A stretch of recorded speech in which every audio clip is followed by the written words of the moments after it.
ക്രിസ്തുവിലുള്ള പ്രിയപ്പെട്ട സഹോദരി സഹോദരന്മാരെ, ഇന്നത്തെ ദൈവവചനം വിശുദ്ധ മത്തായി എഴുതിയ സുവിശേഷം 19-ാം അധ്യായം 16 മുതൽ 22 വരെയുള്ള വാക്യങ്ങൾ.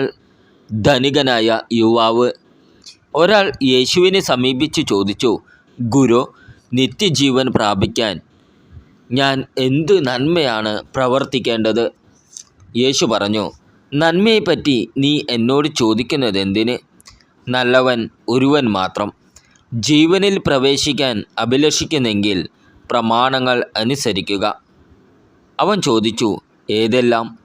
യേശു പ്രതിവചിച്ചു, കൊല്ലരുത്, വ്യഭിചാരം ചെയ്യരുത്, മോഷ്ടിക്കരുത്, കള്ളസാക്ഷ്യം നൽകരുത്, പിതാവിനെയും മാതാവിനെയും ബഹുമാനിക്കുക, നിന്നെപ്പോലെ നിൻ്റെ അയൽക്കാരനെ സ്നേഹിക്കുക. ആ യുവാവ് ചോദിച്ചു, ഇവയെല്ലാം ഞാൻ അനുസരിച്ചിട്ടുണ്ട്, ഇനിയും എന്താണ് എനിക്ക് കുറവ്? യേശു പറഞ്ഞു, നീ പൂർണ്ണനാകാൻ ആഗ്രഹിക്കുന്നെങ്കിൽ പോയി നിനക്കുള്ളതെല്ലാം വിറ്റ് ദരിദ്രർക്ക് കൊടുക്കുക. അപ്പോൾ സ്വർഗത്തിൽ നിനക്ക് നിക്ഷേപമുണ്ടാകും. പിന്നെ വന്ന് എന്നെ അനുഗമിക്കുക. ഈ വചനം കേട്ട് ആ യുവാവ് സങ്കടത്തോടെ തിരിച്ചുപോയി. അവന് വളരെയേറെ സമ്പത്തുണ്ടായിരുന്നു.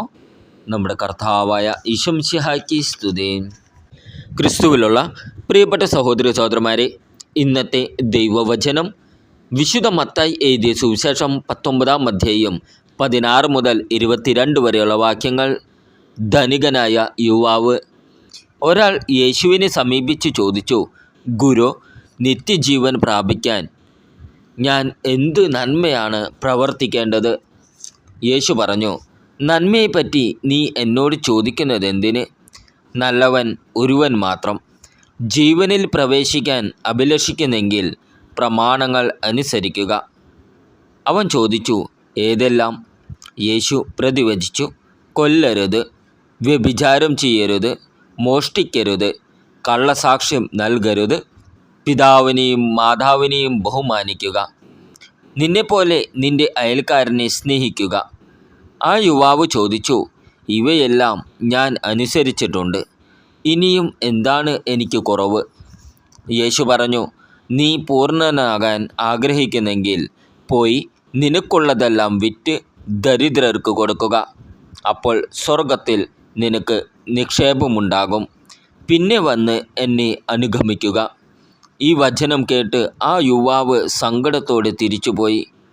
അവന് വളരെയേറെ സമ്പത്തുണ്ടായിരുന്നു. നമ്മുടെ കർത്താവായ ഈശോ മിശിഹായ്ക്ക് സ്തുതി.